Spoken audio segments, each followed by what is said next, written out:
Formula One on 5 Live. Hello and welcome to Belgium and welcome to a very wet and soggy Spa-Francorchamps circuit. The conditions are incredibly different to yesterday's. It is really raining here around this 7.004 circuit, and we often say that it's dry in parts of this circuit and wet in others. I can tell you it is wet all around the circuit, and the fans are lining the circuit hoping to see some action. You can hear some of the tyres going on, you can hear a few engine start-ups down here in the pit lane, but I'm not sure we're going to see a huge amount of track running. But do stay with us because there's plenty to discuss about the Formula One world at the moment. I'm Rosanna Tennant down here in the damp and dank pit lane, and cosy in the commentary box I have our lead commentator Harry Benjamin alongside former F1 mechanic at McLaren Mark Priestley. Guys, it is wet. This is what we expect when we come to Belgium, isn't it? It was dry yesterday, wet today. I can just see the helicopter taking off, so we're all good for some running. But how are the teams going to use this session, Harry? Yeah, that's the tricky one, isn't it? Because no one's going to want to risk going too hard in this session. But if this rain continues and stays here for this afternoon for qualifying, then they're going to have to go out because they're going to need to see what their cars are like in these conditions. The one factor holding them back, of course, is the sets of tyres in terms of intermediate tyres, which is what they'll use. Everyone only has 5 sets of intermediate tyres, so that is enough to go out. But how much running we see in this session, well, that will depend on what the radar is looking like later on this afternoon, but we'll still have plenty to chat about nonetheless. Of course, and I thought I'd seen it all after yesterday's opening ceremony for the Olympics in Paris. But guys, I've just looked out across the start-finish straight and I've seen an old gentleman pulling his pants down. Really, you just can't make it up. But how did you enjoy the opening ceremony last night? Mark, were you watching? Were you glued to your television? I'm sorry, I've got so many questions about a guy pulling his pants down on the other side of the pit lane. He looked very pleased with himself, I have to tell you. Yeah, it was a great sporting event. It always is. I mean, it's possibly the biggest one in the world, isn't it, the Olympics? So great to get that underway. But you know, this weekend I think Formula One is almost, they used to say it's like the Olympics but every 2 weeks. There's the scale of these events, what goes into making them happen. We've got grandstands full of people, banks of people with umbrellas and coats on, of course, today. But this is going to be a big event as well. Maybe slightly overshadowed to some extent by the Olympics, but not too much. Rosanna, we didn't have Andrew with us yesterday. I don't know if that man in the pit lane, is that where Benson is? Or do we know we've got an update? Are you meaning it's Andrew Benson, the man that just pulled his trousers down in the grandstand opposite? No. Andrew Benson is, I'm sure, hard at work, breaking storylines, writing headlines, and I'm sure he'll be joining us across the broadcast over the weekend. But no, you can rest assured that was not him. Let's just check in with the championships as we come into this final round before the summer break. I can't believe that. Can you guys? It feels like we've had pretty much the majority of the season already, don't you think, Harry? Yeah, well, this has been the longest first part of a season that I can remember, and I think ever, because it is the longest Formula One season ever. But you know what? It hasn't felt like a drag because, okay, the first few races were Verstappen, Red Bull dominated, but then, you know, now we've had 7 different winners from the first 13 races. I almost don't want a break. I want to see what happens next time. But by the time we get to this race, normally we're all a bit ready for that half-term break. But Formula One's in a really good place right now, so I want to see it continue racing. But I think everyone will be grateful for that summer break. Yeah, you're right. But the gap is nice and tight at the front of the Constructors' Championship. We've got Red Bull on 389 points, still leading the way, but it's only 51 points now, the gap between them and their nearest rivals, McLaren. They're on 338. They're ahead of Ferrari, who are P3 in the standings. Then it's Mercedes. Then comes Aston Martin. RB in P6 with 33 points. Haas in P7. Alpine P8. We'll talk about them over the course of the session, I'm sure, because they have been making the headlines coming into this weekend, and now we are here in Belgium over the course of the weekend.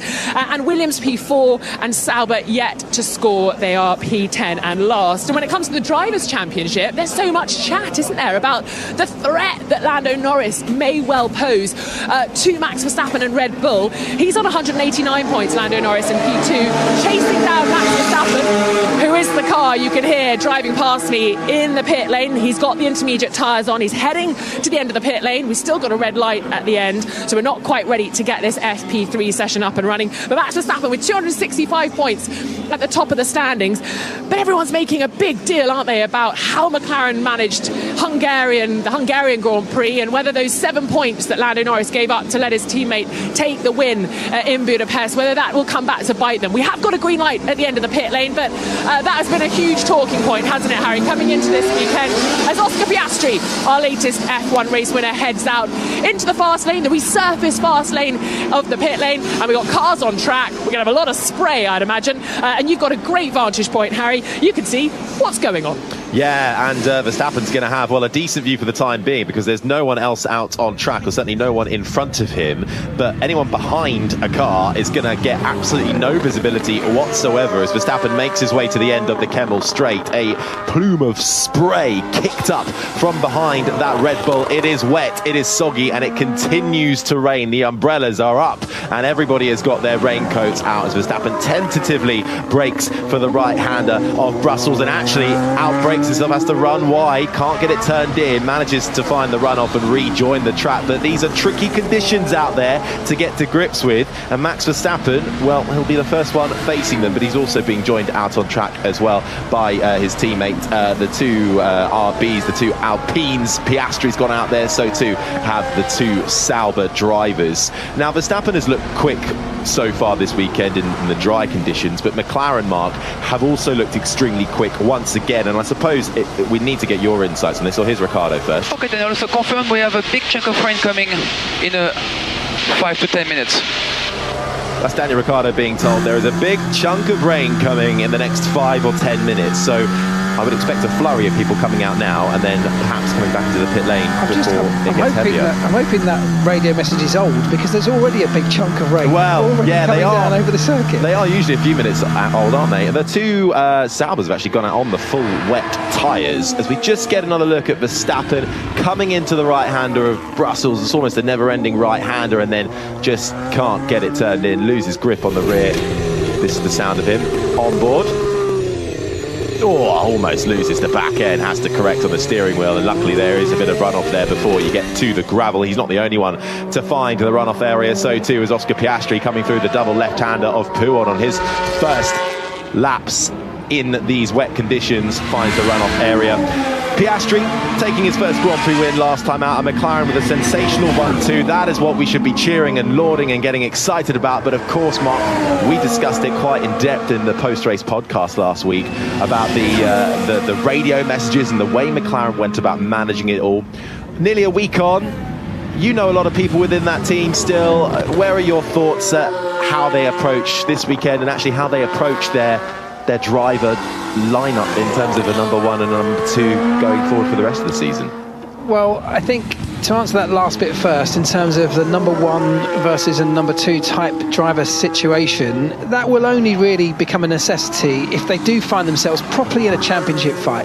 It's a real long shot at the moment. We just heard there's a huge gap still between Verstappen and the rest. It's going to take something extraordinary for Lando Norris to be able to close that down. Not undoable. Max Verstappen already has a 10-place grid penalty for this very weekend.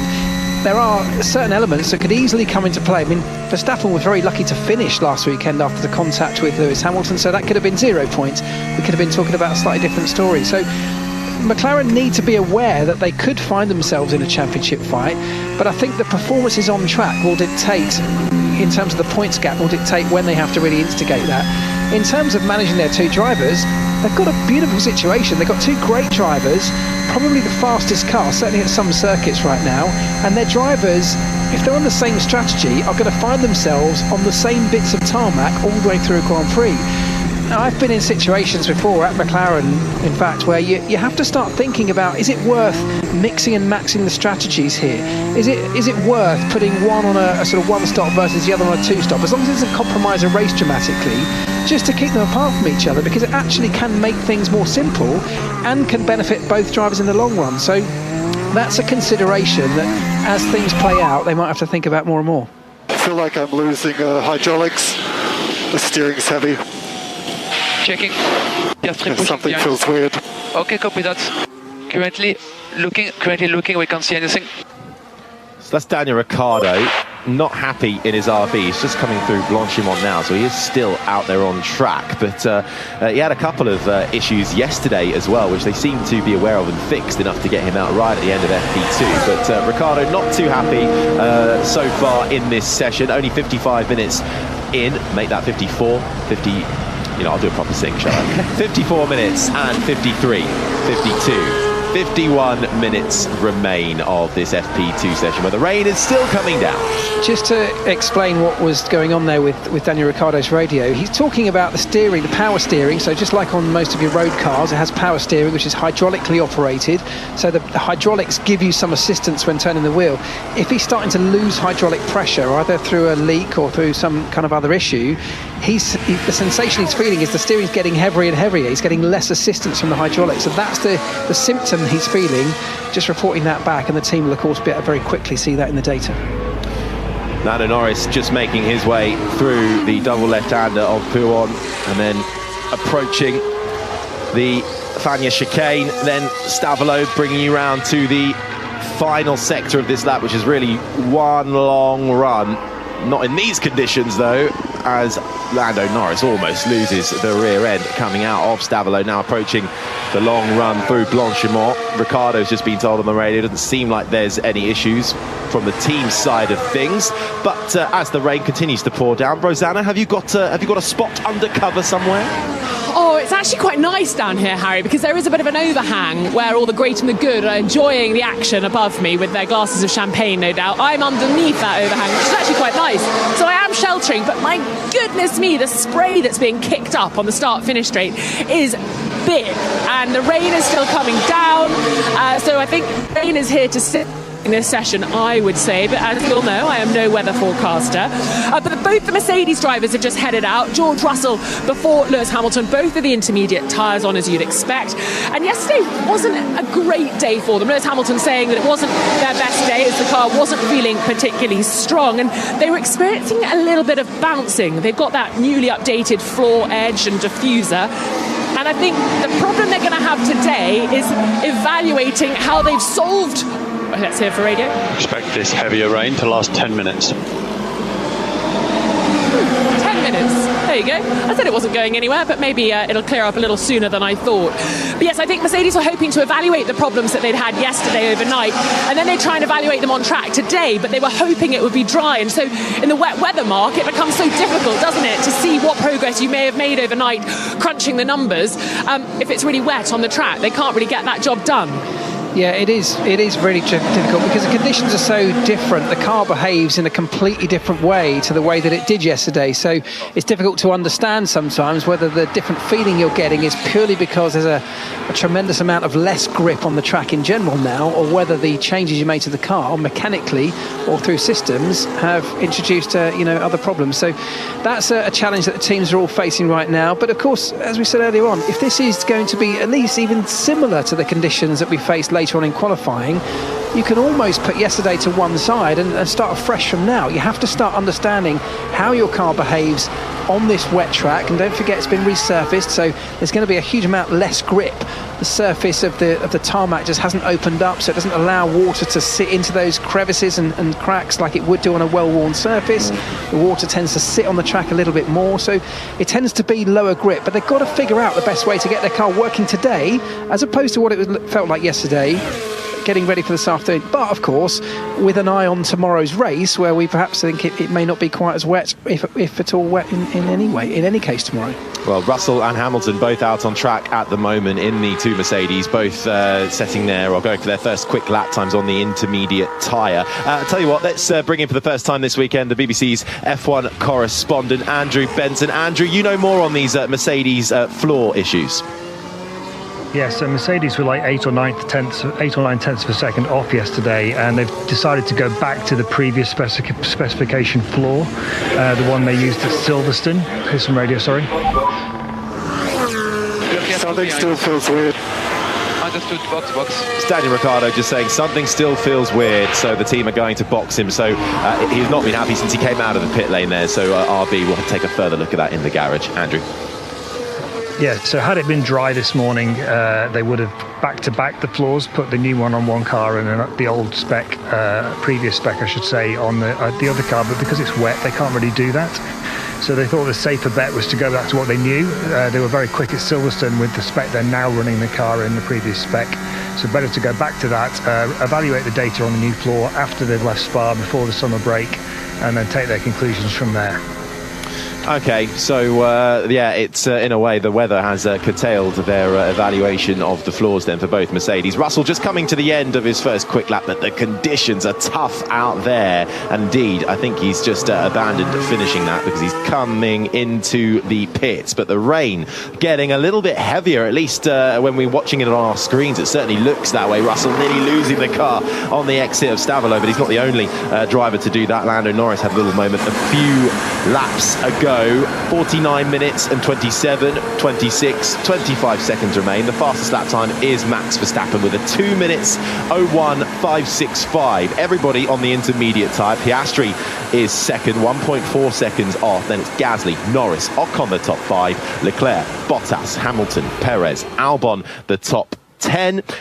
And then it's Hülkenberg, Alonso, Ricciardo, Tsunoda the top 15, Joe, Sargent, Russell, who abandoned his first lap time. Magnussen hasn't been out there, neither has Carlos Sainz, as we just get a little replay of Lando Norris in the McLaren and the RB of Yuki Tsunoda, both having excursions into the gravel on the exit of Malmedy, coming down towards Brussels, but both living to fight another day on that occasion. But this is the thing, isn't it, Mark? With qualifying coming up later this afternoon, you don't want to find yourself hitting the wall, which is exactly what Lance Stroll in the Aston Martin has done, pushing in these tricky conditions. He's come to a slow at the just before the Kemmel. No, that is on the Kemmel Straight, isn't it? It looks like it. But there's a DRS line there as well. Yes, it must be. So it's red flag out there for Lance Stroll on the Aston Martin. He's made contact with the wall somewhere. Front left tyre, front left suspension completely damaged. Front wing damage as well. So he's at the top of the hill, up through Eau Rouge, into Radion, and just in that little curve before you get onto the main bulk of the Kemmel Straight. Indeed, he's also really kept the tyre and the wheel on, but hanging by a thread. Yeah, suspension smashed to bits, front wing missing. It's a difficult part of the circuit, particularly in these conditions. He comes through up the hill, so loses it halfway up the hill, loses the back end. And yeah, he's just a passenger. That thud you just heard was the front left corner, spinning around, pirouetting, not even at maximum speed. You can imagine they have to lift off going through the little dip that heads up the hill towards Eau Rouge. So not maximum speed, but just when you get off that racing line and certainly onto the grass that lines the circuit, it's so wet and slippery, you become a passenger. The front end sliding into the wall, it will have damaged suspension, it's definitely damaged the front wing, it may have even damaged the floor. You would hope in this situation from a team perspective that damaging that suspension in the way that it went in hasn't punctured anything into the side of the chassis, the cockpit or the monocoque, which would require some substantial repairs and possibly even change of tub. So those will be the concerns of everybody watching on in the garage, but Lance Stroll at least is okay. He's out of the car, back into the medical car, and he'll be finding his way back to the pit shortly. You know what, that was really quick action as well. Yellow flag followed by an immediate red flag. The marshals there as well. Everybody feeding back into the pit lane as the Aston Martin, now stricken at the top of the hill, has to be recovered and taken back to the pit lane. And it's a shame for Lance Stroll. Back-to-back points finishes for him in the last couple of races at a time where Aston Martin are finding themselves in a tricky place in their competitive order right now. Currently down in 5th in the Constructors' Championship. They have 69 points to their name, but Mercedes ahead have 241, and then RB behind have 33. So they are really a little bit lost in the middle there, and lost ground certainly to the cars and the teams ahead of them. So red flag then, the clock continues to count down with 45 minutes, 54, 53, 52 seconds remain. Lance Stroll out of the car and already back in the medical car, making his way back to the pit lane. Well, while it's still soggy and wet, perfect time to head down to Rosanna Tennant. Oh, is there ever not a perfect time to head down to Rosanna Tennant? I was just having a quick chat with Mr. Le Mans, Tom Christensen, of course, the incredible Le Mans winning driver. I think it's most wins at 24 Hours of Le Mans with 9 wins. And we were just looking at that replay together in the McLaren garage, and I said, I just hate that corner in the wet, Tom. And he went, I love that corner. And therein lies the difference between me and a professional racing driver, I think. But he was saying that part of the track now is so easy flat in the dry that it should really be easy flat in the wet as well, and that's what kind of entices the drivers to be a little bit greedy, and perhaps that's sort of what happened there with Lance Stroll. But yeah, it's really tricky. These conditions are pretty grim, pretty dank and miserable, and the rain is not easing up. Were they saying about 10 minutes that it should last? Was that what we heard on the radio earlier? But I feel like we've got to 10 minutes and it's not letting up. Yeah, it certainly is. That Aston Martin just being craned away. I think we are in the midst of that 10 minutes heavy rain now, aren't we? But I mean, Mark, just looking at that Aston Martin, the damage. I mean, there's clearly damage, but for the team back in the garage, is that too much for ahead of qualifying, or do you think actually he'll get away with that? No, if it's just the sort of front left corner, and that's what you refer to as the sort of the top and bottom wishbone, the push rods, the steering arms, maybe the upright that the wheels attached to, so the elements of the front suspension, they're easily interchangeable. It would take you 45 minutes, you could do the whole lot.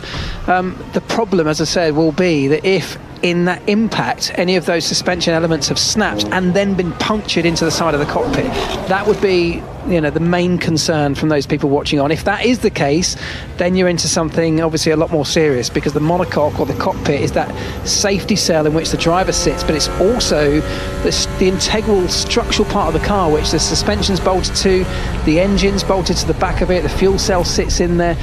That is the sort of the real, as I said, the safety cell, and that bit, you cannot have any damage on that. So that'll be the concern. It wasn't a massively high-speed impact by the time he actually made contact. He'd done a couple of pirouettes at reasonable speed, but not maximum speed, as I said.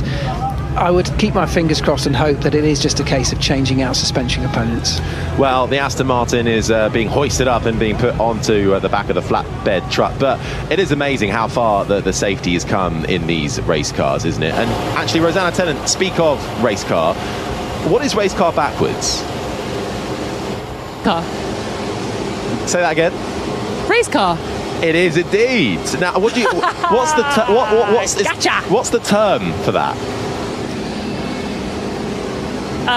It's palindrome. I'm impressed. Very good. See, I told producer Paddy that you would know that, and he was like, well, let's put it to the test. Okay. And we're in the midst of red flag chat now. So I want to know. It's Challenge Rosanna time. It's Challenge Rosanna time. Yeah. And we'll get Priestley involved as well. And anybody else on hashtag BBC F1 as the rain pours down here at Spa. A palindrome. A spelling test. Well, not quite.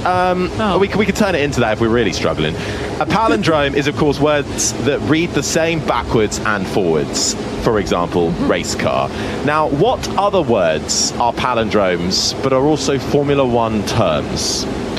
F1 terms. Terms. Okay. No, terms. Oh, Formula One terminology. Terms. Formula One terminology. That is also a palindrome. So, race car, for instance, was, well, I would call that a F1 term. I'm looking for more. I've had a couple, not many, granted, but I've had a couple. But we said that yesterday about tracks. When you say you've had a Olympic couple, venues. Did Google come into play here? Yes, right. But you're not allowed to Google. Only I'm allowed to Google with the assistance of our producer. So that's how this game works. I don't think I can think of any more. I mean, race car is the one that everybody knows when it, in Formula One circles. I can't think of any others. Rosanna? What about a rotor? Like a rotor blade, do you say that? Yeah. Rotor? What? How you spell R-O-T-A? Rotor. Sorry, rotor. R-O-T-O-R, but a rotor. When you're like me. Are we allowing that? I'd say we allow that. Okay, right. That wasn't what I had, but we'll allow it. We'll allow it. I think we can allow Thanks. it. Yeah. Okay. Well, no, very good. Well Quick thinking down in the pit lane, Rosanna. It has to be said. Quick thinking. Rotor. I'm literally thinking on my feet, Harry. What about? Can we have some names like Bob? That is stretching it. Well. So No? So Bob Fernley, that was obviously here. I had Dave right in a sentence. Dave in a sentence. Evad. Hello. No, evade. Oh, evade me, Dave. That's not a palindrome, Harry. No, but the sentence is a palindrome. If you say evade me, Dave. Also, what's he got to do with Formula One? Well, we all know Dave Robson, head of vehicle performance down at Williams. Oh my goodness! Come on. That is so tenuous. Evade me, Dave. You can't say evade me, Dave. Yes, you can. You can say it. Don't evade me, Dave, and just forget you had the don't on the front. This is great. By the way, the pit lane's gone green again. Oh, right, okay, we can leave that there then. And we'll breathe a sigh of relief. Thank goodness. Well, we got race car and rotor. I have two more. So if you get any ideas, feel free to chime in. Rosanna, Mark, hashtag BBCF1 as well. Always a pleasure to have your thoughts and insights. Evade me, Dave. Evade me, Dave. Don't evade me, Dave Robson. If you add the Robson on the end, it doesn't work. Anyway, that Aston Martin of Lance Stroll's car has been cleared away, and we now do have a green light at the end of the pit lane again, but it's not exactly a huge rush out of the pit lane. 39 minutes and 27 seconds remain. And right now, we can only go off the dry running we've seen of yesterday, and Verstappen looked quick, no bones about that. It looked quite formidable, really. He does have a 10-place grid penalty for exceeding his allowance now with a new engine and new bits and bobs in his power allocation being used. It's the same for Yuki Tsunoda down at RB. He'll start plumb last, because I think totalling up the amount of penalties he has, it equates to about 60 places on the grid. So he'll be starting in Liège and making his way to the Belgian Grand Prix that way. After Verstappen, when you look at the data, it is looking like McLaren looking very good for another 1-2 again. But this rain and wet weather does change things slightly. We're going to see clearly a lack of running in this practice session because they've lost time due to the red flag. We're in the midst of a bit of heavy rain right now. No one wants to risk too much, because it's that fine balance, isn't it, Mark, of wanting to go out on track, because these may well be the similar conditions we get later this afternoon, but then not wanting to do what Lance Stroll just did and give yourself extra work. Well, exactly, yeah. Lance Stroll has just given everybody a brutal reminder of exactly what can happen. So, yeah, it is a real challenge. And the other part of this same challenge is you're not just got to think about this afternoon and qualifying, because however you set your car up today for qualifying, and let's assume it is going to be wet this afternoon, the weather forecast looks dry for tomorrow. And so you're in parc fermé conditions from the moment the car rolls out for qualifying, meaning that you can't make major mechanical changes between Saturday and Sunday. So the way you roll out for qualifying is also the way that your car will start the Grand Prix. And that's a real challenge, because from a setup perspective, typically you want something very different in a dry race scenario, which will be tomorrow, to the way that you'd want over one lap in wet qualifying today. Two completely different approaches to the way the car is set up. But of course the points are dished out tomorrow, so there's got to be more than just a sort of glancing eye on how you approach the race tomorrow, which must mean that you're going to have to compromise qualifying today to have at least a car that's raceable on a dry racetrack tomorrow. That means being able to overtake. It means being able to defend. You know, you maybe want higher downforce levels on a wet track, but if you do that for tomorrow's race, you potentially end up as a bit of a sitting duck, where others are much faster with lower downforce and can overtake you at the long straights. And so there's all of these kind of decisions to be made. It's not just a simple case of let's set the car up for the wet for qualifying. It's got to be a thought on tomorrow's race as well. Mark, it was quite interesting yesterday, because when you think about Max Verstappen's situation, taking that penalty, you'd have thought he might want a sort of low downforce setup. But actually yesterday he was running the biggest wing of anyone in the top 4 teams. And yesterday it seemed that actually more downforce was the way to go. And you sort of, even though you were losing straight line speed, it was still equaling better lap times. That was both on single and long run pace. And maybe they were adding downforce because of the wet conditions, but in a way you kind of feel like that you would add downforce for wet conditions, but actually even in the dry it's giving you better lap times. Maybe the headache isn't quite as severe as we thought it might be this weekend. Yeah, and also if you're Max Verstappen, I mean, this circuit, by the way, just quickly, has got 3 very distinct sectors. The first and third sector are very, very high speed, so really you want really low downforce to maximise that high speed along there. And then in the middle sector there's a lot more corners. It's still reasonably high speed, but that's where you would want want the downforce. So there's always a trade-off between the two. But if you're Max Verstappen and you know you're starting at best back in P11, possibly P12 or 13, your job in the race tomorrow is going to have to be to overtake. Now, if you're overtaking people, you've got to follow people. You will get DRS, and we know how powerful the DRS system is on the Red Bull car. So if you go for a higher downforce setup, which will maximise your lap time, give you a much more controllable and stable car, but you're able to open that big flap on the rear wing on multiple occasions throughout the race, which we know he will be able to do tomorrow, that could be another factor for him that maybe others like a Lando Norris, who we would expect not to get so much in the way of DRS assistance, might be able to think about it slightly differently. As the rain still continues to pour down here, nobody making their way out onto the track. 35 minutes and 7.65 seconds remain. It is very wet out there. You need a kayak, really. And do we know what a kayak is? Oh God, here we go. I mean, you have fought your way to get that into an F1 reference. I'm not having it. Hey, we're allowing it. Hashtag BBC F1. David has said rever. Rever? Is that a word? I mean, it's rev. Is it when you rev an engine? Somebody who revs is a rever. No, that would be two. No, I think it's rever. Double V. Somebody who revs is a rever. I'll tell you what, though. Stu, who is hashtag BBC F1 regular, has said a driver, not in Formula One yet, but has previously. Oh, he said he's the world's fastest palindrome, but he's currently in Formula 3. So his name is Noel Leon. And Noel Leon backwards is Noel Leon. I wonder if his parents thought about that. It does have an accent on the first O, so I think you have to ignore that. But I think that's a pretty good shout. I'm quite impressed with that one. Better than any of us. Well done. Better than anyone else. Kayak is probably the most suitable F1 palindrome today. Thank you, Ron. Appreciate that. Hashtag BBC F1. As it is starting to get a little bit misty as well over the circuit. Of course, nestled in the Ardennes forest here in Belgium. That does mean the rain can stick around quite a bit, but also that the weather can change very quickly as well, although today was the day where we were expecting to have the most changeable conditions out on track. How crucial a weekend is this for the likes of Sergio Perez, Mark? At a time where his teammate has a 10-place grid penalty, this is really where he needs to show Red Bull that when the number one driver cannot be at the front for reasons beyond his control, Perez can be there and step up to the plate. Well, yeah, I mean, on the face of that, you'd say it's a huge weekend. The team have already said they will be having to make decisions over the summer break. Well, this is the last opportunity before that summer break comes. So on the face of it, huge.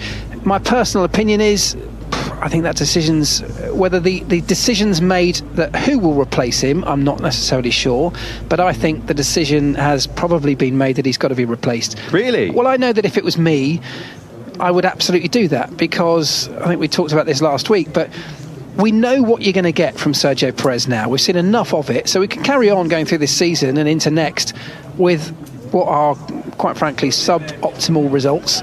Nowhere near on the level that Max Verstappen's on, and in the team's championship, the constructors' championship, is getting tighter and tighter. We expect that to continue into next season. The team need two drivers in that fight, even not just for the constructors' championship, but Max Verstappen is fighting for race wins single-handedly, as opposed to somebody like McLaren, maybe even Mercedes or Ferrari, who, if they find themselves in a fight for a race win, will have two cars typically in that contest. I think they need to make a change. So you've got an opportunity with half a season, or more or less half a season left, to evaluate somebody in the pressurised situation of a Grand Prix weekend in the main car. So you could either promote a Tsunoda, you could drop in a Lawson into the RB team, for example.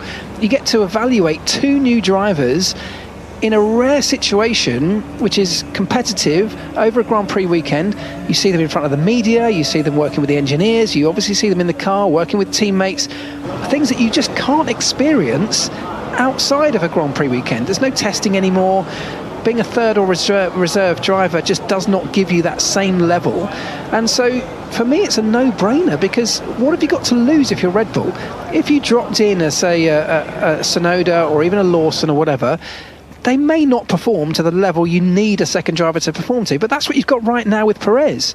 So why not? It just seems like I still find it surprising that we're still waiting to find out if this is going to be a decision or not. I think it has to be a decision. And if Red Bull don't make that decision, the even bigger question for me is, why on earth didn't they make it? Well, I think a lot of people will be asking the exact same questions. Perez had a tough last race, didn't he? But did recover to seventh and ended up finishing, well, just behind his teammate in the end after the incident with Lewis Hamilton for Verstappen right at the end of the Hungarian Grand Prix. But, well, no track time so far for Perez, no track time so far for anybody since right at the start of this session. Everybody did get out there, with the exception of Kevin Magnussen in the Haas and Carlos Sainz in the Ferrari, who haven't got any laps on the board, as the rain continues to pummel down, but that is not deterring the spirits of those in the grandstand. Smiles all round, with some decent spots up in the hill as well, and someone who's got a decent spot down in the pit lane, Rosanna Tennant. And I've got a smile on my face, Harry. The rain is intensifying, it has to be said. It is really coming down now. It's raining cats and dogs. And as I look out across the start-finish straight, those who are lucky enough to be under shelter, they are still enjoying things. And as I look to my right, there's a section of the grandstand that doesn't have a cover. Poor them. They are looking a little bit less enthusiastic, shall we say. Oh no, one of them's clapping. Oh, that's nice. Lots of ponchos, lots of umbrellas up. And as I look down towards the first corner, it's a little bit hazy because the rain really is heavy. And a little update on Lando Norris and McLaren. They're actually changing his floor because he picked up a bit of damage. So in a way, they'll be thankful that no one else is out on track at the moment, because they'll be losing time. They would have been losing time in a normal session. So damage for Lando Norris and the McLaren. Not good, of course, because they've been looking so strong. He topped yesterday's FP2 session, and McLaren definitely the word in this paddock with the fastest car really at the moment. They've got quite a nice sort of benign car, haven't they, Mark? Maybe a little bit malleable, kind of suits most tracks at the moment, which maybe is what it takes to win a championship this year. Yeah, that's right. I think if you really analyse the two kind of lead cars, if you said that's Red Bull and McLaren, you're absolutely right. The McLaren seems to be very good pretty much everywhere, whereas the Red Bull is maybe a little bit kind of peaky, I guess you could describe it as. It maybe has a higher maximum performance limit, so when they get it right, it almost feels untouchable to some extent, certainly in the hands of Max. But it's also one of those that they don't seem to be able to get it right everywhere. There's a number of circuits and condition types that are showing up some potential weaknesses, or at least making it challenging for Red Bull to optimise what that car can deliver. McLaren maybe can't reach the same absolute maximum peak performance level, but they can reach one that's very close pretty much everywhere. And in a long season like this, across a real range of different demanding racetracks and environments that we go to, it feels like that's the better championship contender. The problem, of course, for McLaren is they started very much on the back foot, as opposed to Red Bull, who dominated the first number of races and built up this great championship lead. Imagine if we'd had a season starting now with the cars at such a similar level, which, by the way, is exactly what we might get next season. But Mark, we're not there yet. We're on this season, and yes, I know the gap is big between Lando Norris and Max Verstappen, McLaren and Red Bull. I think we're all thinking that, okay, game on constructors for sure if it continues the way it is. And it comes back to a discussion about the McLaren debate from Hungary. Is any driver really in the hunt for the championship? Do they need to enforce that 1-2? But I would say, while there's still a mathematical possibility, absolutely, Lando Norris is well and truly still in the hunt for a championship. And until it becomes mathematically impossible, McLaren need to wake up and go, right, we've got to get behind you. We need you to be scoring maximum points every weekend, and however we can do that to help, however Piastri can help to do that, that's the way forward we need to go. Yeah, and that's exactly how Lando will, of course, be seeing it. He firmly believes he's in a championship fight, and that is exactly the attitude you have to have, of course. And questions will have been raised over last time out whether should he have actually listened to the team, should he have not been a bit more selfish and just flat out denied McLaren's request to give up the lead position, which has cost him 7 points in that championship fight. So only time will tell, of course, if that was a really bad decision. My argument last week was that the way that McLaren handled it, the whole thing wasn't great. But to counter that, I think we're asking too much of a McLaren right now, where they're finding their way back towards the top. This is a team that was mid-pack, and actually go back a few years, right at the very back of Formula One, and they've been on this trajectory that has got them up towards the front, and now very much on the within touching distance of becoming championship contenders. Yet we're sort of expecting them to operate in the way that Red Bull have been operating, which has been a dominant force in this sport for years, or the way Mercedes have been operating. Most people at McLaren, as we said last week, have never won a Grand Prix, or certainly never won a championship. They've won a couple of Grand Prix now, but they're not perennial contenders for championships, and so it changes the way that you think, the way you make decisions. The culture in the organisation is different. They're now finding their way back to being a dominant force in this sport. It's not a switch that you can just throw, and it's not something that's always there, and the moment you get a good car, you can just turn it on and operate in the way that these really dominant forces in the sport have been operating for a long time. McLaren historically have been a dominant force, but if you go back over the last 10 years, that has not been the case. So I'm okay with their progression rate. I'm okay with the fact they're learning on every one of these things that they don't quite get right, and I have total belief that in the coming races, weeks, months, and certainly in the next couple of years, we are going to see them back being a dominant force. Just to let you know, red flag has now been called due to the conditions still absolutely pouring down with rain. And I think the visibility is reducing as well with the clouds coming down the hills here in the Ardennes forest. A lot of mist surrounding this circuit. So red flag is out. The clock still continues to count down. 24 minutes and 36 seconds remain. On this McLaren ongoing saga, BBC F1 correspondent Andrew Benson, we haven't heard from you on this. What's your take? Are you kind of in agreement with Mark, or do you think McLaren really need to change their approach now? So I think if they made a mistake, and I'm saying if, it was probably not telling Norris before they pitted Piastri what was about to happen.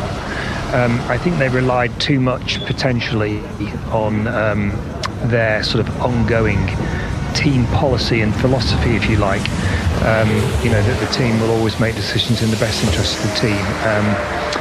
And I think, obviously, the bigger mistake was Norris. And I think he's held his hands up now. I think he particularly didn't handle it very well. He said that he was always going to let Piastri by. So the question becomes, well, why didn't you just get on with it then? Obviously, he was pushing his luck. The competitive instincts must have taken over, it seems, a little bit, but slightly contradictory explanations from him post-fact, if you like. But I think from McLaren's point of view, they have this... It made sense what they did. They pitted Piastri first because... they pitted Norris first because they were trying to protect against Hamilton, who was closing up. They played safe, was very safe, 5 seconds or so, but Hamilton was closing at between 1 and 2 seconds a lap at that point, so they didn't have many laps to play with, even with a 5-second margin. And then they pitted Piastri a couple of laps later to protect against, to give him better tyres for the end of the race, just in case Verstappen went long and became a factor. Of course, Verstappen didn't become a factor because he had his incidents. But having made that decision, that automatically inverted the cars. And that was because of a team decision. If Norris wasn't a McLaren driver, it's hard to compute out, but if they're only running Piastri, then they would have responded to Norris pitting. They wouldn't have allowed Norris to get ahead if it was just Piastri, but because they have this policy that the team comes first, they accepted that Norris would do that, and they were right in the end. But they created themselves a situation, but more Norris created the situation. So they've all learned, rather like, as Mark was saying, they've all learned for quite a few races now. I think some of the criticism that's been levelled at McLaren over supposedly lost races has been very harsh. There have been a couple where they definitely messed up. Certainly Silverstone was one where Norris probably would have won had they fitted the right tyres at the final pit stop, the medium rather than the soft. But overall, it is a question, I think, of just finding their way in these situations where they've perhaps surprisingly found themselves as fully competitive. But in this particular case, I don't think you can really say the team did that much wrong, apart from maybe trying to preempt it a bit with Norris. I would say, Andrew, that the thing they got wrong, and I'm saying that, as I said earlier, levelling it out by saying that they are learning as they go along. They're not being decisive enough. And you can also level the same argument at whether or not they should be prioritising Norris in the championship fight. Whatever they decide here, they should be decisive and make the call now. It's the lack of decisiveness, which is part of the learning process, I completely accept. It's perhaps what cost them in Montreal as well, a little bit of a hesitation in making a big decision.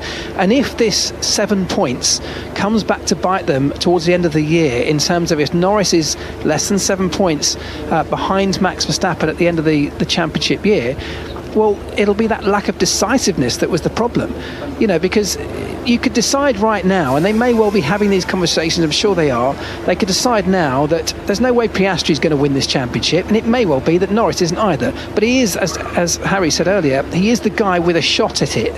And therefore, even though they never expected to be in this position going into this championship season, they are now in it, and so they now need to start thinking like title contenders, and that means being decisive. You very rarely find Red Bull, and you very rarely ever found Mercedes at the top of their game being indecisive when it came to making a major decision, either on track or off track, and that is, I think, the thing that needs to be now ingrained into McLaren's kind of corporate culture and decision-making process. It was the team radio messages one that really hit things home. And Andrew, I just wonder if Andrea Stella at one point should have come over the radio and been firm as the team boss. I'm sure Will Joseph was kind of, retelling things that Stella wanted, but we've heard it in the past at Mercedes, constantly it would be a back and forth between Bono and Hamilton, or even on Valtteri Bottas's side, but then you'd get Toto Wolff or you'd get James Vowles coming in and giving that higher level of authority. We didn't get that on the McLaren pit wall exchange. Stella's position after the race was that he was always confident Norris would do it in the end because of this team philosophy that he's inculcated, and he made it very clear. Stella, he's a lovely guy and he speaks incredibly eloquently, but I think he's probably pretty tough as well. And he said, if you're not prepared to accept this approach, then you can leave McLaren. Basically, that's the way he runs the team. So he felt that Norris was going to accede in the end. I think Mark makes a valid point about the decisiveness, but I think what you're also seeing is a reflection of two different approaches to running a team. So in Red Bull's case, for example, if you're going to compare McLaren with Red Bull, it's very clear that Verstappen's their driver, and they will always prioritise him, even if they're going to pretend from time to time that they won't. McLaren don't do that. McLaren have a philosophy of two number one drivers, or equal status drivers, if you like. And if you've got that position, then until it's really obvious that you're in a championship rundown, so towards the end of the season, it's very hard to make a call at the halfway point of the season to force somebody to give up a win that he has earned by right, just because you might have a vague chance in 12 races time of overhauling what is, after all, a still massive gap. They're not operating like that. Their philosophy is, we take one race at a time, we run that race in a fair, open, honest and transparent way, and that's the result. Then we see where the season is at the end. That's their approach. Yeah, I get that, and it is very, very hard. But that is what happens when you get to the top end of sport. You have to make really hard decisions, which sometimes not everyone's going to like. And this is the position of a leader in any organisation. You can sometimes make decisions that won't be popular with the entire organisation, certainly won't be popular with both drivers. But as the leader of that organisation, if you say you're going to do the best thing for McLaren, is winning a championship, or at least being in the hunt for winning a championship at the end of the season, that surely is the best thing for McLaren. And the argument will be, if you keep the options open in terms of not wanting to favour one driver over the other for too long, you cost yourself what will be the best outcome for McLaren, and that's keeping them in the hunt till the very end. By making what is a very hard and tough call in very difficult circumstances, and you're definitely going to upset someone by doing it, you might just be able to keep that championship fight alive. And that is the sort of the really difficult thing about leading, particularly in Formula One, but I think anywhere in the high level competition that is Formula One, tough calls have to be made. Has that equal driver philosophy within a team ever really worked truly?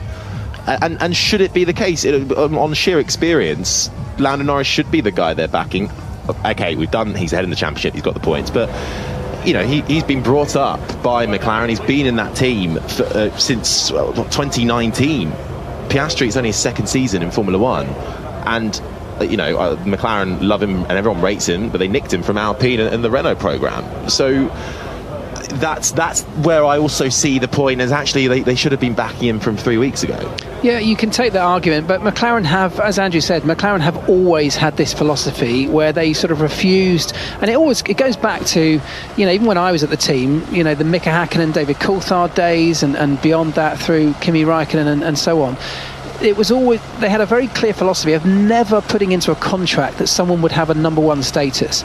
Now, if you think about our opposition back then at the time, it was Michael Schumacher and Ferrari largely, where that was very much the case. And Ron was so opposed to that viewpoint that Ferrari had taken that there was no way he was ever going to instigate it.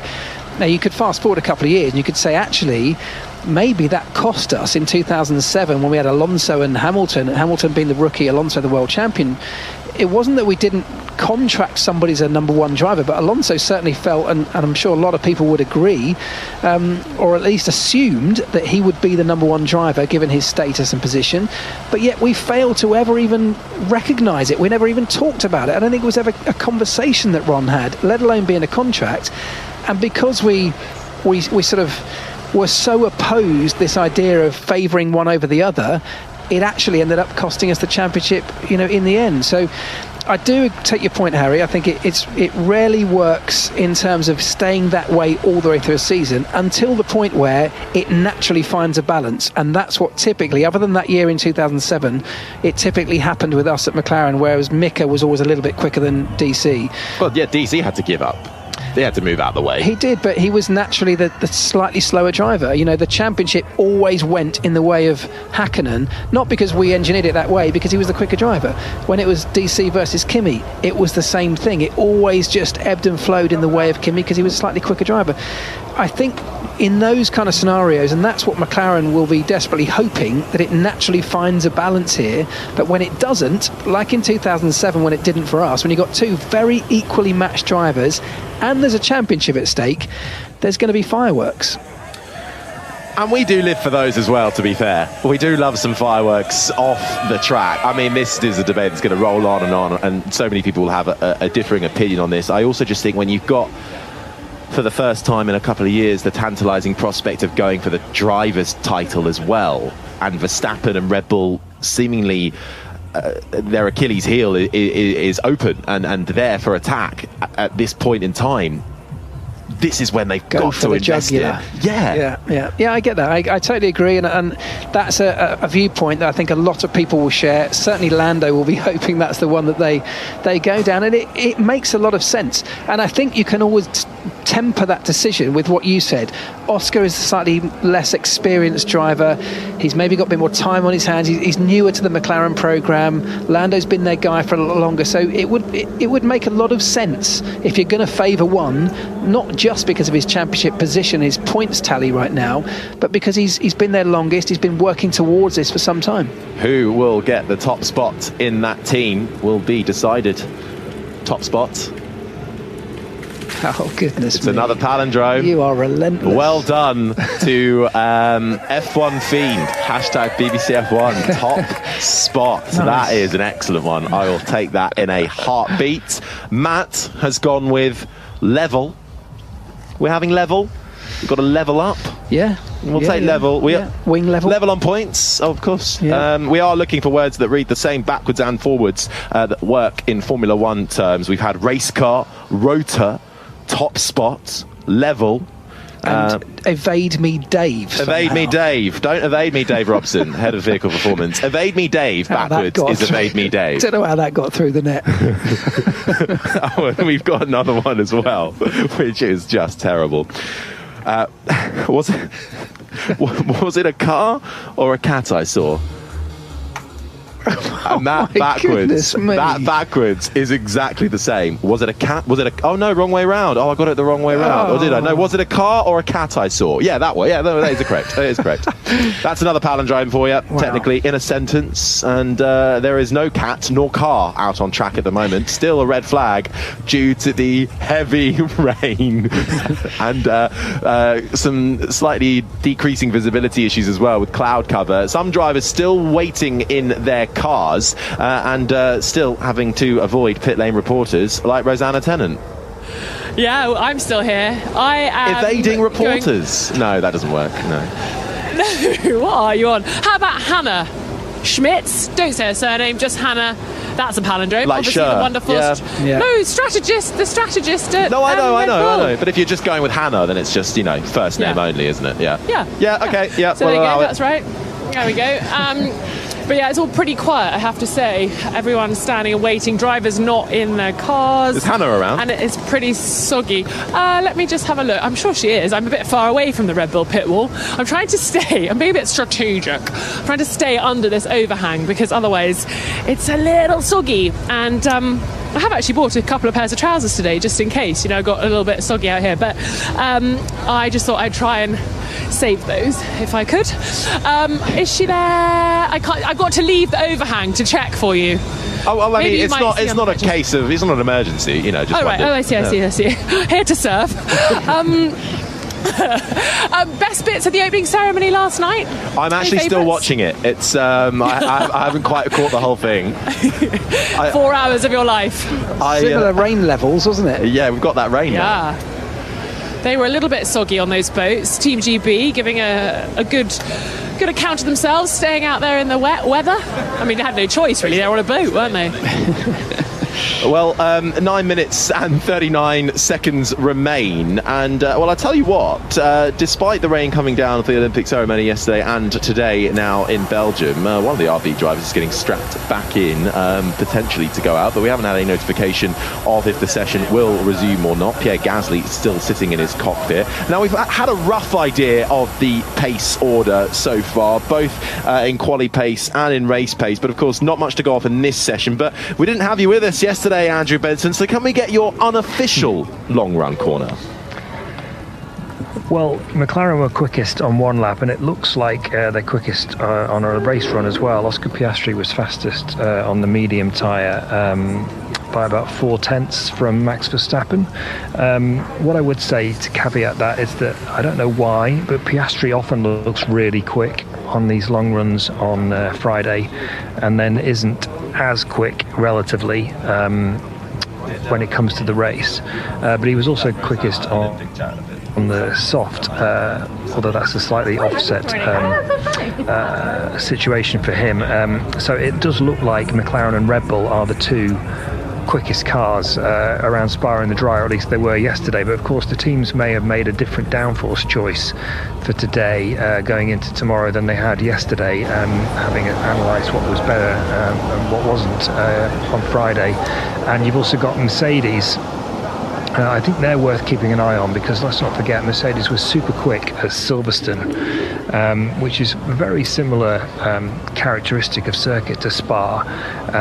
Now, yesterday did not go well for Mercedes, as we were saying earlier, with that new floor, but they've taken that off now, so the floor that's on the Mercedes is the same floor. It's basically in the same spec as it was at Silverstone. So all things being equal, you would expect Mercedes to come back into the frame along with Red Bull and McLaren as a consequence of that, although we don't know for sure, because the straights are, particularly the first sector, very long, and the issue of the compression at Eau Rouge, which has a compromise effect on ride height, because you can't have too much bottoming through Eau Rouge, or else you risk wearing your plank out. So that can sometimes affect the sort of aerodynamic sweet spot of the car, if you like, because you might not run the car in exactly the same ride height configuration at Spa because of that as you would at Silverstone. Yeah, and you've got to be careful with that as well, because as we saw in, was it Austin last year, if the plank gets worn away a little bit too much, you can find yourself disqualified from the race. And we have seen a lot of cars bottoming out as they head up the hill at Eau Rouge. But Andrew, so Verstappen's looking quick with the 10 place penalty though. say, starts 11th. What do you think is realistic for him? Do you reckon he will be just as strong to challenge for the win like he has done over the last couple of years when he's taken a penalty here? Well, Red Bull don't have the same advantage that they had in 22 and 23. So they and other teams think it'll be harder for Verstappen to come back through the field this year than it was in 22 and 23 when he had penalties both years and won both times. One of them from 14th on the grid. I think that was 22, wasn't it? Yeah. But it's still Max Verstappen and it's still Spa, where overtaking is not that hard. And you know what he's like a force of nature, isn't he? When he gets his head down and looks committed. So whatever everybody says, I don't think he'll win, because I think the McLarens are too quick for him to catch them starting from 10 places further back or 12 places further back, whatever it ends up being after qualifying this afternoon. But I wouldn't be remotely surprised if he can get on the podium. The caveat again is Mercedes. If Mercedes are as quick as they were at Silverstone or anywhere in that ballpark, I think he'll struggle to beat them too. So that might be a best result of 5th. But I think anything other than a McLaren or a equivalently fast Mercedes, I think is fair game for him probably. And of course, to explain to people at home, you know, the very reason they've introduced this extra element to the power unit supply, if you like, here is because of exactly that. They know they're quick here. They know that it's a circuit that will both suit their car and has the opportunity and possibility to overtake. So it's less of a penalty than, for example, taking it somewhere like the Hungaroring or at Singapore, where overtaking is much more tricky. So that teams are strategic about how they introduce an extra element. If they need to bring in an extra power unit element, which Red Bull do because they had some issues earlier in the season, now is a great time for them to do this. It brings it into the pool. They can use it later on in the season and hopefully avoid the necessary necessity to take penalties at more difficult racetracks. Yeah, Verstappen took the win from 14th on the grid back in 2022. And he's not the first one to have won outside of the top 10 here, because overtaking, as you say, is possible. We've got that very long straight down the Kemmel Straight and decent corners where you can make moves and lunge down the inside. Michael Schumacher won here from 16th back in 1995. Jim Clark won from 12th on the grid back in 1962. I remember actually, I forget the year, it must have been it's 2004 in fact. Kimi with us won from 10th. Which I think was our only win of the season that year. It was a really difficult year, and we brought an upgrade to the car, and from this Grand Prix we started 10th and ended up winning. It was amazing. I remember it being an amazing day, because it's whenever you win from that far back, the drivers love it, of course, and Max Verstappen will relish at least the chance in knowing that he's got that penalty to be able to fight through on a circuit where you can overtake. Kimi was the same back in the day, and when you do get a good result out of that, having shown what you can do as a driver and enjoyed the process, it feels even more special. I can only imagine that, but when you're watching it as a spectacle and listening to it, that makes you sit up and stand up on your feet, doesn't it? And you can hear some of the cheers from a lot of Sauber supporters in the grandstands. Valtteri Bottas, who's just sat in his Sauber at the moment, watching them on his little screen that's placed right in front of him, which just shrouds the cockpits of the Finnish driver. Everybody right now scanning the radar to see what the conditions will be, and indeed we will get a bit of running to end FP3. Session will resume at 1:28 local time, which is in just under a minute's time, and it's straight away the Ferrari of Carlos Sainz, who actually hasn't got out at all so far to the end of the pit lane to wait for the green light to come on. They're effectively giving everybody the opportunity for a practice start. Practice starts on the grid here is something that's hugely valuable, because particularly given the racetrack's been resurfaced, so there's a new surface to start learning your starts.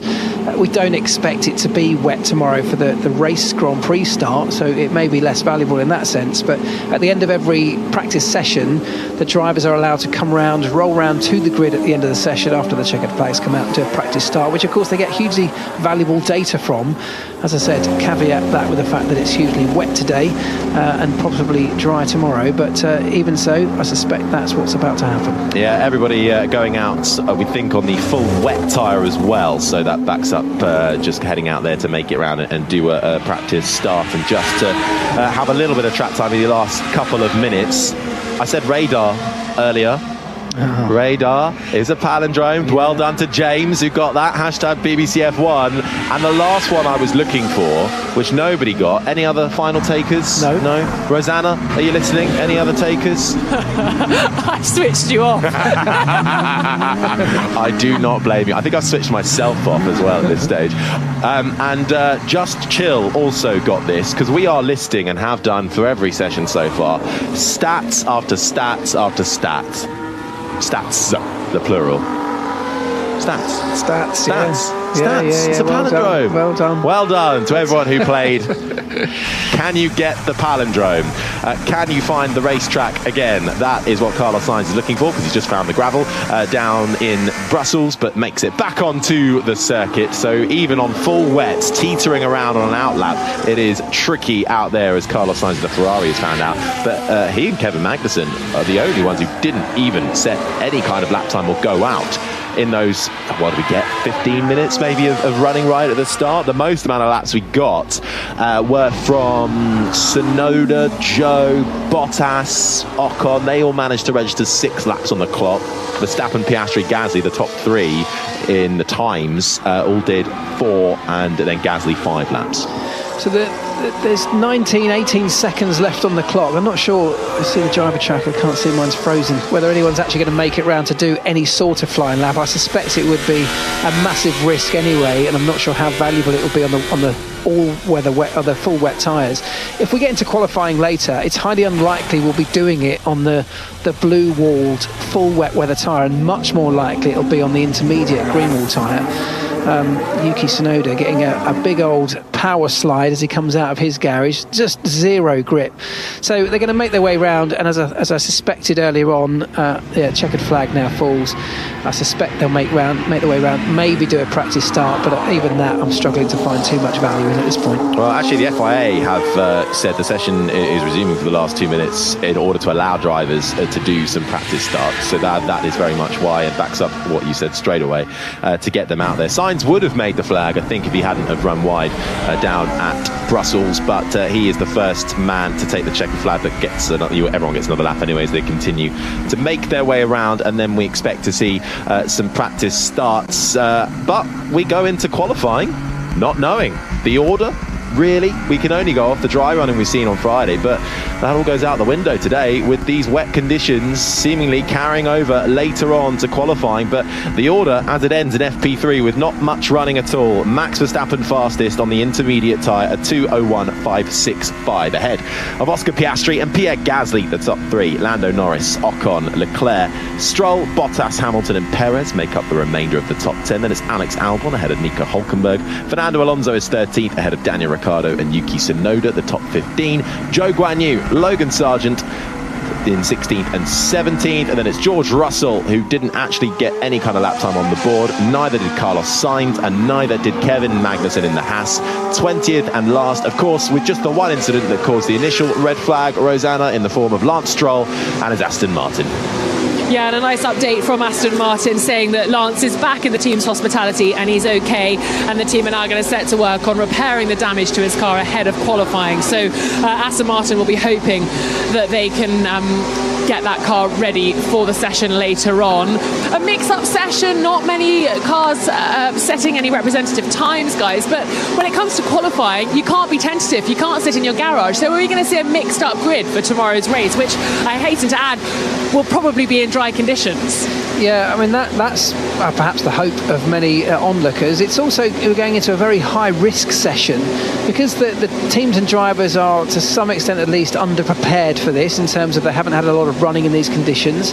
But with the track being so low grip in this kind of environment, it is massively high risk. You can't afford to go at qualifying half-hearted. You've got to kind of leave everything out there particularly as the sessions build through Q1, Q2, Q3, Q2 and into Q1. Sorry, the other way around.